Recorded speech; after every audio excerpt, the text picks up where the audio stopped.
Hi guys, it's Mihaela here, your host. And today I want to share with you something I revisited today about oxalates. You probably know that lately I've been reducing more and more the consumption of plant foods. Oops, it's strong wind. I hope you guys can hear me. As I fine-tune my relationship with my body and my body's relationship with food, I observe that when I eat less plants, I actually feel better than when I eat more plants. And let me tell you something, talking about unlearning and redefining, the steps in my cure, huge components on everybody's journey, including my journey, guys. I'm on this, we are all on the same journey called life, and figuring out how to live a healthy, abundant life. And when how we are brainwashed to believe certain things, to believe that the more vegetables and fruits you eat, the healthier you are, and the more raw you eat, the healthier you are, and saturated fats are bad, and eggs are bad, and all this nutrition dogma that was imprinted in our brain for the last 100 years since we do nutrition research or so.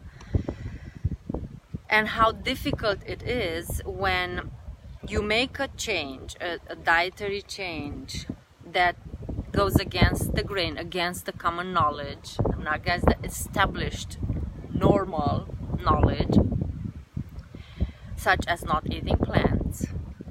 And you feel good, your body responds, gives you a feedback of good feeling, the stomach is calm, the mind is settled, and it's sharp, the energy is there. Yet your thinking mind, your neocortex, that's filled up with knowledge, sends those thoughts, and you have fear about, oh my God, I'm not eating my rainbow. And you begin to doubt yourself, because every corner you go, every magazine you read, they will tell, and every expert out there will continue to tell you, you must eat mostly vegetables and fruits and little animal products. So it makes it difficult for someone to really get in tune with their body and with what their body actually tells them they need. And I'm the prime example, guys. I mean, talking about going from raw vegan to vegan and all the way now to almost eating no plant foods, the transition, like first transition when I went from vegetarian to the GAPS diet, which is high in animal fats and products, and eliminates all starches, all complex carbohydrates, still allows for vegetables. But my digestion was so depleted, my gut was so weak, like severe leaky gut and dysbiosis, that literally I could not tolerate anything raw. So I remember having guilty feelings around not eating my daily salad, which for years, it was no day I didn't eat at least 2 big salads, like a rabbit. So, but yet the body responded with good. I felt good. For a change, I didn't feel bloated and gassy. So it was difficult, and I see this with my clients all the time when we begin to talk about unlearning the established nutritional dogma that's promoted out there, and just trusting the body to give you feedback on what you do, as the fear factor is huge. Oh my gosh, I'm afraid. What if, if I don't eat plants, I'm not going to get my nutrients. But that's such a false information is really not based on bioavailability and biology, human biology, because humans are not plant eaters, guys. We are taught that plants are full of phytonutrients and antioxidants and vitamins and minerals, and they may be, but plants are not the optimal food for humans. It doesn't mean that when we eat those plants we actually digest and absorb the nutrients that are in those plants.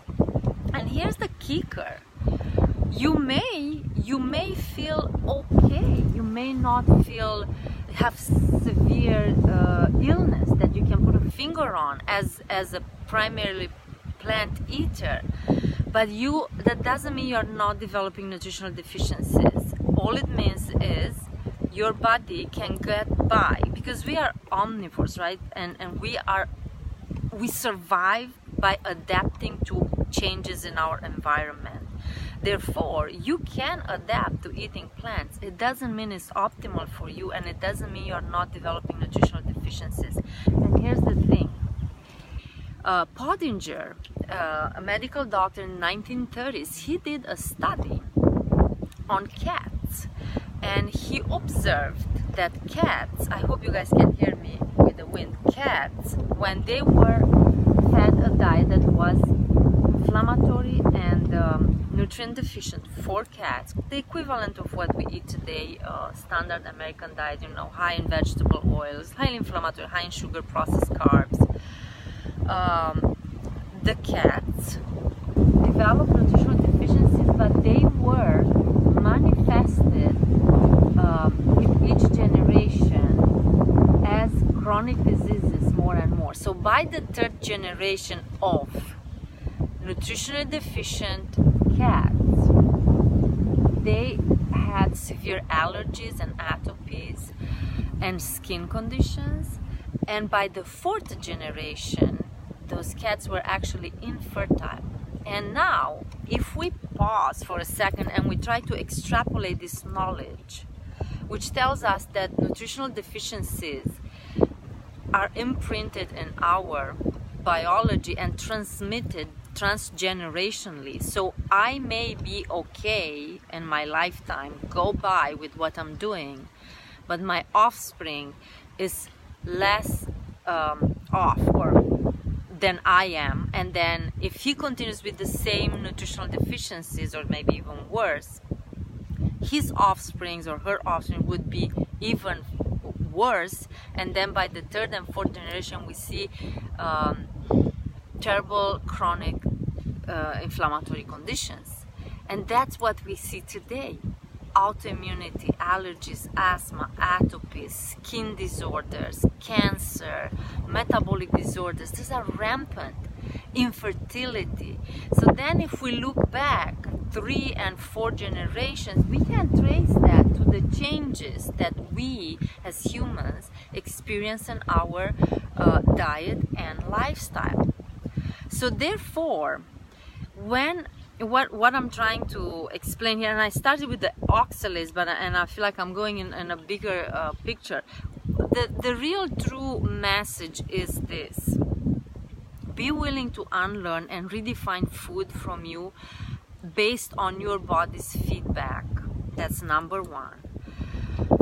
Trust that your body knows, and let go of this neocortical knowledge and fear that comes with it, and doubt, and erase those thoughts that plant the seeds of doubt. Therefore you don't give yourself enough time to actually implement a dietary change that has the potential to nourish and heal your body.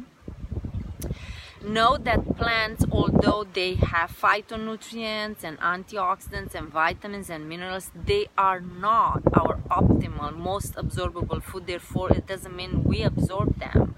We are not rabbits, we are not horses, we are not cows, we are not monkeys. Our gut, our physiology, digestion, absorption are completely different. And fourth, plants not only have phytonutrients, but they have many anti-nutrients, many toxins. Therefore, they can get us sick. And again, on a fond of nutritionally deficient and depleted body, overstressed and overworked and undernourished immune system, the toxins that we are getting from plants, whether it's because they are sprayed toxic chemicals and the soil is fertilized with synthetic chemicals, or because they are natural plant toxins like oxalates, phytic acid, lectins, we are more susceptible. Wind is blowing my phone. We are more susceptible to those toxins that we are exposed to from plants and unable to clear them away from our body. Therefore, they accumulate in our body and are responsible for disease. Really. So we are pushing this notion that to heal you have to go plant-based, while in fact it may be contributing strongly, forcefully, or subtle to your disease state. So that's why detox programs and fasting and elimination diets, and the most ultimate elimination diet is no plants whatsoever, a zero plant diet like what I'm playing with, it will give you the most results for the efforts you're putting in. So I hope this brings some light and gives you the permission to actually don't be stuck in fear. Oh my gosh, all the experts, every other book that comes out there reinforces the fact that you need to be a plant eater, because you're not. By biology, by design, you are not a plant eater. And meat and animal foods and animal fat are the most nourishing and best bioavailable, providing nutrients for us humans. Now, how you go into this, it's always a progression of things. I never recommend jumping into this into fasting if you are eating standard American diet. I would suggest doing a detox first. If you, again, I don't recommend jumping from, again, standard American diet to no plants, to carnivore. I would transition, I would clean up the food and begin to eat only whole foods. And then once you eat only whole foods, eliminate the whole foods that potentially could be a trigger for you. And then from there you progress as you make advancements, because as you remove things that are constantly toxic, taxing your body, bringing toxins and causing inflammation, as you do that, the body gets stronger, and then you will go through the elimination of what you accumulated over time. So chances are that you're going to go through waves of feeling good and feeling bad, feeling good and feeling, and you have to be aware of this process. So you don't think, oh my gosh, I've done for 3 months keto or GAPS or even zero carb or zero plants, and all of a sudden I got so sick. It's totally normal. It's like peeling the layer of the onion. Layer by layer, as you get stronger, you will get rid of more and more stuff that has been stored in your body and is part of why you are sick or fat, unable to lose weight, or depressed, or you can't sleep well, or you have aches and pains, etc., etc. So guys, and today with my one of my clients, she asked me, because you guys probably know I'm running the detox. We already started last night. Sorry if you missed it. I will probably run another detox group, maybe late summer, early fall. In any case, if you want to do it as a VIP private, I can take that, but not the group. I feel like we already started with the group, and I want, if you want to do the detox, to have a good complete experience. So VIP is an option. You can always reach out for that. The group is closed for now. But one of my VIPers in the detox program, she asked me, because I will do the detox next week with the group. We start on the 17th, and obviously I'm eating very little plants. So she asked me what are you going to do? How are you going to do the detox? And I said, that will be my detox will be for 10 days. I will be strict carnivore, no dairy, which I still do now. I have cheese just about every day. I don't do milk, and I have butter, so it's going to be no dairy. And of course, now when I'm not super strict, I just minimize the amount of plants I have. So I still have some nuts, I still have some, you know, broccoli, cauliflower, some veggies here and there. So for me, the detox would be 10 days solid carnivore. If you want to join that bandwagon, then let me know, and I can add you to like in a separate group for that. If you're already doing keto, low carb, and you want to play with no plants at all to see what that can do for you, and that's for you if you have autoimmunity, if you have rheumatoid arthritis, any gut, like irritable bowel syndrome, ulcerative colitis, Crohn's, any of that, that would be for you. Let me know, and I can start a group for that. We don't need much preparation, unlike we do need for the detox, but I will still incorporate the lifestyle factors of the detox during those 10 days. So yeah, I was telling her what I'm doing right now. I'm just working with my body to see how much plants are not too much, where I sleep good, I have good energy, mental focus, and I have bowel movements, which is one of my measuring sticks. Plus, whoopsie, I almost lost the phone again. Plus is gum and dental health. I mean, I'm super thrilled when I had my last dental cleaning last week, I think it was. My hygienist was like, oh my god, there's almost nothing to clean. And that is because I eat less plants, which favor the growth of bacteria and the formation of the hard tartar. And the other thing that I'm monitoring, I have a condition that's called dehydrosis. My skin gets dry on my fingers and on my feet, and then it starts to peel. And I acquired this when I was in veterinary school. When I was studying, I had lots of stress, crazy school. I mean, if anybody study veterinary medicine, they know what I'm talking about. If not, you probably heard.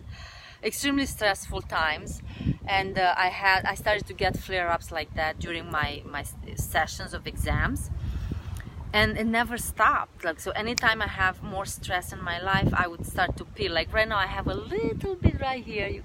Maybe you can see it, I don't know. But that's the other thing I'm monitoring to see if this hydrosis, that's the diagnosis, like unknown cause. It's an imbalance in the way your skin gets the hydration. There's no microbes, there's no yeast, nothing. We did skin culture and all that. It's basically, obviously, a stress-induced immunological type of autoimmune condition, my guess. So I'm curious to see if it will get resolved as I stay more on no plant, so not getting the toxins from plants. It's not only the fiber, you know, that seems to affect my digestion more, but it's the toxins that we find in plants. Hey Jennifer and Anna, thanks for watching, girls. So that's what I'm monitoring right now. And again, I have days when I feel like, oh my gosh, what if this is totally dead wrong? I'm gonna end up with I don't know what, nutritional deficiencies or sick. I have to say that sometimes I wake up in the middle of the night and I'm wondering, what if this is dead wrong? But then I go back and how do I feel? How is this working for me? It's working well. I have no need to take supplements. Again, everything has been going in the right direction. My gut is calm. I mean, not to have gas, like burping and passing gas all the time, and bad smelling stools, and because the energy was, I always had energy. That's not so easy to monitor for me. And now I'm off coffee, by the way, and my energy is the same. You know, people say, oh, if you don't have coffee, then you don't have the same energy. I do, guys. It's like the first day I was like in twilight zone. Then by day 3 I was already good, and now I don't. I mean, I love the smell and the habit, the ritual of having a coffee, but I'm not having it. I chose to stay a little bit longer off caffeine, just to be the more me I can be.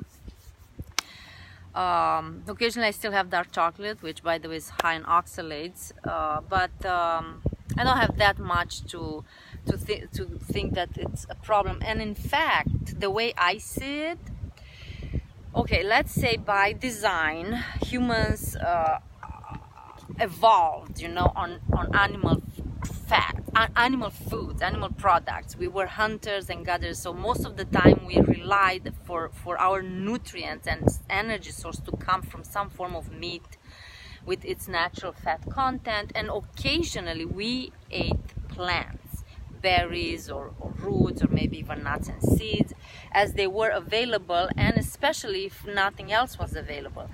So our body can deal with small amounts of plant toxins, and that's actually the correct term for toxin. It actually refers to a natural toxin. The other ones are toxicants. So our body is meant to and maybe it even needs to be exposed periodically to plant toxins. So it's like a challenge for the body, so it can evolve and stay strong rather than never come in contact with any plant. Maybe that's works against optimizing body function and health. That's how I see it. So a little bit of plants here and there is good, but the amount of plants that we recommend people, plants, I mean meaning vegetables and fruits, not to say about starches and all that, we recommend people, we push on people, we brainwash them to, oh, your 5 cups of vegetables and fruits, or 9 cups or whatever, and then your grains and your legumes and all that. I feel like it's almost malpractice. I'm serious. So that's where I stand. I gave you like a huge download on my point of view on you know, how I understand eating to heal, and it goes again to the cure method. I encourage people to develop that deep connection with your body's wisdom, because you have an innate wisdom, just like you know how to breathe, you know when you're hungry, you know when to stop. But because of the static noise, all this misleading information we have out there, and guidelines and experts and food commercials and all that, it's almost impossible to hear what the body actually really thrives on. Not to say that with the foods we eat today, we absolutely corrupt our taste buds and hijack neurochemistry, therefore we crave for unnatural things.